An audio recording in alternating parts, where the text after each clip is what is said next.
12 से 17 के बीच में अखिलेश जी थे। जिस तरह से माफियाओं का शहर चलता था, थानों में सबका के गुंडे रहते थे, बेटी रात में निकल नहीं पाती थी। जैसे अखिलेश इस समय कानून व्यवस्था पर आरोप लगा रहे हैं। आप वहां बांग्लादेशी आ गए, उनको बिल्कुल टारगेट कर उनको चिन्हित कर देश से बाहर करना चाहिए और देश में जो व्यक्ति है उनको रहना चाहिए। भाई ये विपक्ष कहाँ बोलता है, कभी बोला है? आप पूछिए ना, जिस तरह से आज पूछते हैं कि मुसलमानों को भगाया जा रहा, मैं पूछ रहा हूं ना, लिस्टी की शुद्धिकरण हो रही। पहले 33% वोट होते थे, 30% वोट होते थे, 25% वोट होते थे। क्यों होते थे? क्योंकि व्यक्ति मर गया, उसकी लिस्ट में नाम जुड़ा है। सब पाओ के गुड्डे कब्जा कर लेते। हमने जात धर्म का काम नहीं किया, हमने मकान में कोई जात नहीं देखी, हमने सबको मकान दिया। पार्टी के देश के प्रधानमंत्री नरेंद्र भाई मोदी कर सकते। उद्योगों का शहर हो गया, आज इंडस्ट्री आ गया। देखिए लखनऊ में ब्रह्मोस लग गया, मिसाइल बनने लगी, और सबसे बड़ी बात 500 करोड़ रुपए की जीएसटी ब्रह्मोस देने का काम कर रहा। बड़ी बड़ी कंपनियां।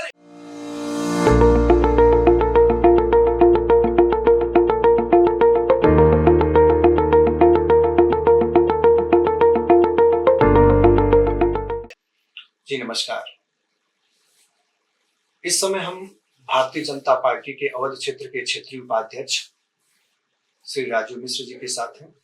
उनसे सवाल करेंगे उत्तर प्रदेश की, देश की राजनीति की, और जो देश और विदेश में चल रहा है, हिंदुस्तान के प्रति जो भाव पैदा हो रहे हैं, उन सब विषयों पर हम विस्तृत बात करेंगे। नमस्कार, आपका बहुत बहुत स्वागत है। भाई साहब नमस्कार। इस समय बड़ी तेजी से मुद्दा उठा है एसआईआर का। वो विपक्ष जो है एसआईआर को मुस्लिम विरोधी बताने की कोशिश कर रहा है। बहुत अच्छी बात आपने कही। सदन में मिनट टू मिनट तय होता है, इतना पैसा आता है, सदन का समय बर्बाद करते हैं सारे दल। मैं पूछना चाहता हूँ एसआईआर क्या है? 12 राज्यों में एसआईआर गठित किए गए और सब जगह जनगणना चले। जिस तरह से एसआईआर चल रही है, बहुत बड़ा काम है। आप क्या समझ रहे हैं कि जिस तरह से वोट कटने जा रहे हैं, मैं आपसे पूछ रहा हूं कि जिस तरह से उन्होंने कहा बीएलओ की डेथ हो गई, विपक्ष ने उठा लिया। मैं पूछना चाहता हूं बीएलओ की डेथ कैसे हुई? मैं पूछ रहा हूं, मेरे मित्र हमारे सपा के मित्र अखिलेश जी ने पूछा था। मैं आपको बताना चाहता हूं, एक बीएलओ 1 सरकारी होता, बीएलओ 2 राजनीतिक दल बनाता है, और एक वोटर लिस्ट में 1200 वोट होते हैं। अगर 400 वोट में जाएगा, 400 परिवार में जाना पड़ेगा, और 400 परिवार में जाके जब ये लिस्ट जाता है, मैं पूछता हूं किसी की बेटी की शादी हो गई, कोई डेथ हो गई या कहीं चले गए, मैं देख रहा हूं कि 300-250 व्यक्तियों के वोट कट जा रहे हैं। क्यों कट रहे हैं? क्योंकि किसी की शादी हो गई, किसी की डेथ हो गई, या उसने अपना घर ट्रांसफर कर लिया, या कहीं वो बाहर चला गया। अगर इसकी शुद्धिकरण हो रही, लिस्ट की शुद्धिकरण हो रही, ये जो विपक्ष आरोप लगाता है, अरे राजनीति दल BLA 2 आपको बनाने को मिला है, BLA 1 सरकार है और हर जगह BLA 1 काम कर रहा, आप भी BLA 2 बनाओ। आपको काम करने की क्षमता नहीं है, आपके पास काम करने के निगेटिव आप सोचते हो। अगर आपके कार्यकर्ता होते तो आप बिल्कुल एक BLA 2 बना के हर जगह लगाते, और उनके साथ BLA 1 के साथ। आज BLA 1 जा रहे हैं, अपने अपने सब लोग फार्म भर के दे रहे हैं। जिस तरह से राजनीति में विपक्ष हल्ला कर रहा है, मैं बता रहा हूं, जिस तरह से लिस्टी की शुद्धिकरण हो रही। पहले 33% वोट होते थे, 30% वोट होते थे, 25% वोट होते थे। क्यों होते थे? क्योंकि व्यक्ति मर गया, उसकी लिस्ट में नाम जुड़ा है, उसकी ट्रांसफर हो गया, उसकी शादी हो गई, उसका नाम जुड़ा है, उसका बच्चा नौकरी कर रहा है, वहां विदेश में चला गया, उसका नाम जुड़ा है। सारे शुद्धिकरण का काम करने का काम अगर ये कर रही एसआईआर, शुद्धिकरण का काम हो रहा। और निश्चित जब अगली वोटिंग होगी 2027 में, तो मैं विश्वास से कह रहा हूं उत्तर प्रदेश में 90-95% पोलिंग होगी। क्योंकि जिस तरह से वो आरोप लगा रहे हैं, आरोप लगाने से नहीं होगा। BLA 2 आपके पास है, राजनीतिक दल चुनाव आयोग एक निष्पक्ष व्यक्ति है, और जिस तरह से आपने चुनाव आयोग पे शिकंजा कस रहे हैं, आपने कहा मोहलत में लगातार वो बढ़ाते जा रहे समय, अच्छी बात है।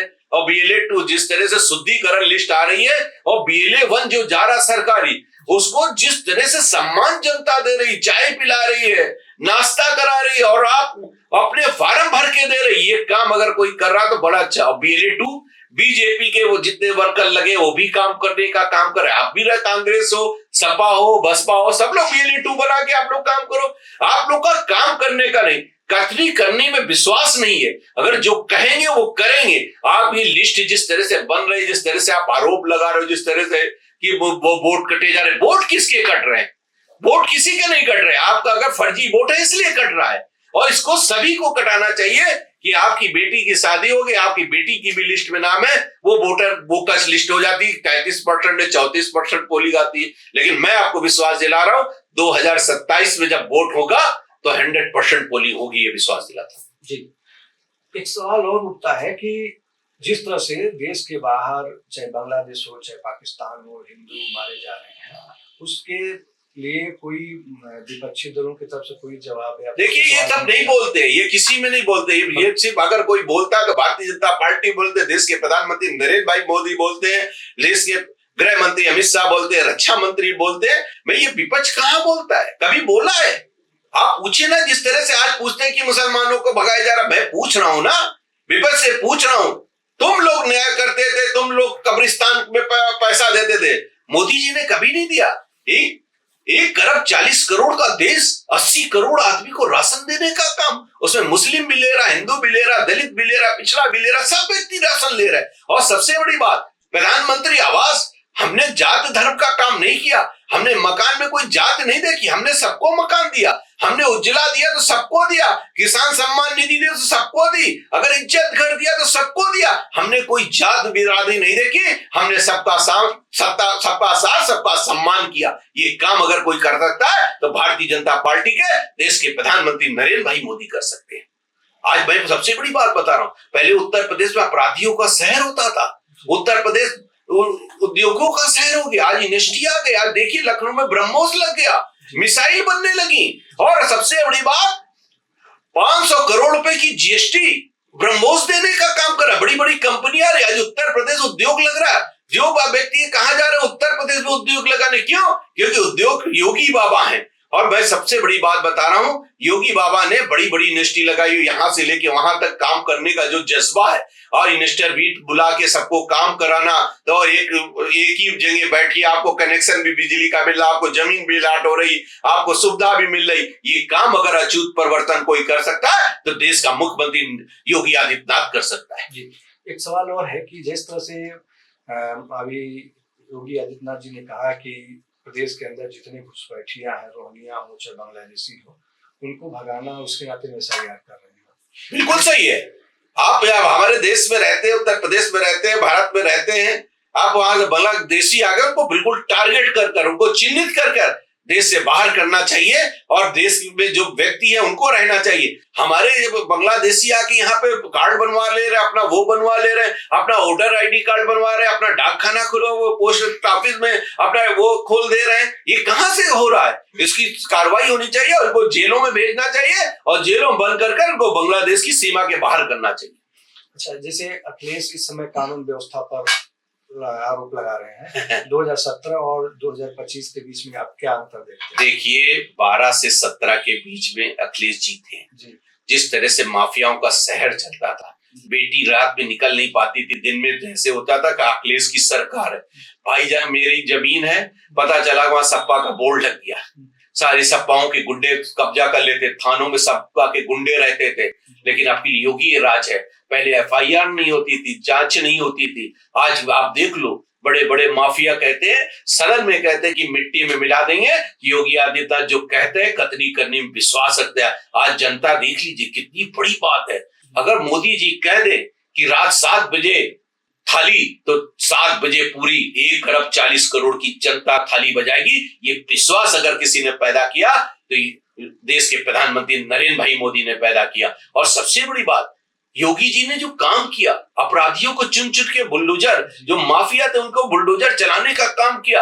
आप अगर सुबह का अपराध किया तो अगले चौराहे पे हेमराज मिलता है, हेमराज क्या कर देता है ये तो आप भी जानते हो कि इनकाउंटर हो जाता है। ये काम अगर कोई कर सकता है, आज अपराध बिल्कुल 0 हो गया, अपराध का खत्म हो रहा है। उत्तर प्रदेश उद्योगों का शहर हो रहा है, पढ़ाई का क्षेत्र हो रहा है, वैज्ञानिकों का क्षेत्र हो रहा है। चारों ओर से मैं देख रहा हूं जिस तरह से योगी जी उत्तर प्रदेश में 26 करोड़ की जनता का जो विश्वास पैदा किया, वो योगी आदित्यनाथ ने पैदा किया। अभी फिलहाल प्रदेश में एक राष्ट्रीय स्तर के मतलब मीटिंग हुई जिसमें जेपी नड्डा जी थे, प्रदेश के नव नियुक्त प्रदेश अध्यक्ष जी थे और माननीय मुख्यमंत्री जी और डिप्टी सीएम तो और बाकी कार्यकर्ता भी वरिष्ठ पदाधिकारी बुलाया गया था। उसमें क्या एजेंडा था?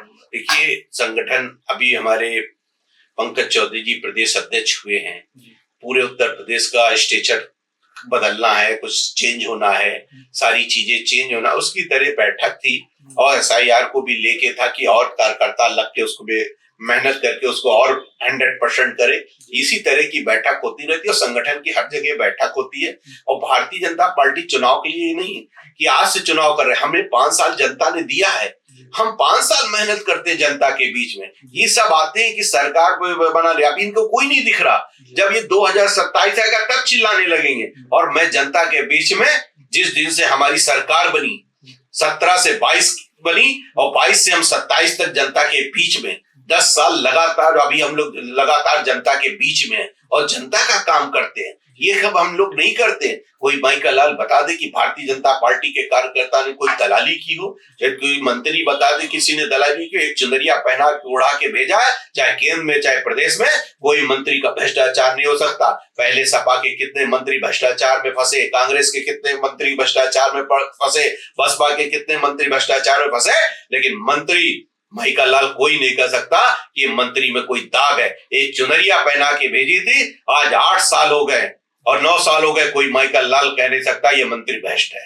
जी, अभी आपने 2027 का जिक्र किया।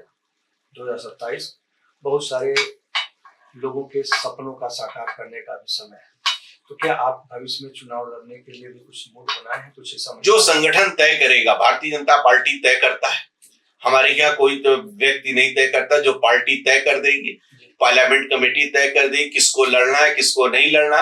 मेरा अगर मुझे लड़ना होगा, मुझे तय कहेगी तो मैं बिल्कुल लड़ूंगा, लेकिन ये पार्लियामेंट का सुझाव है, कमेटी का सुझाव है, नीचे से ऊपर तक इकाई जाती है और सब चयनित होके तब वहां जाता है, वहां पे तय होता है। जिसको लड़ना होगा सब लड़ेगा, लेकिन मैं ये जरूर कहता हूँ मैं भारतीय जनता पार्टी का सिपाही हूँ और आज 32 साल से भारतीय जनता पार्टी में लगातार काम कर रहा हूँ, कैडर का कार्य करता हूँ, रात दिन मेहनत करने वाला काम करता हूँ। और पार्टी में जब विपरीत स्थिति थी तब भी हम लोग सब साथ खड़े थे और आज भी साथ भारतीय जनता पार्टी के लगातार मेहनत कर रहे हैं भारतीय जनता पार्टी के।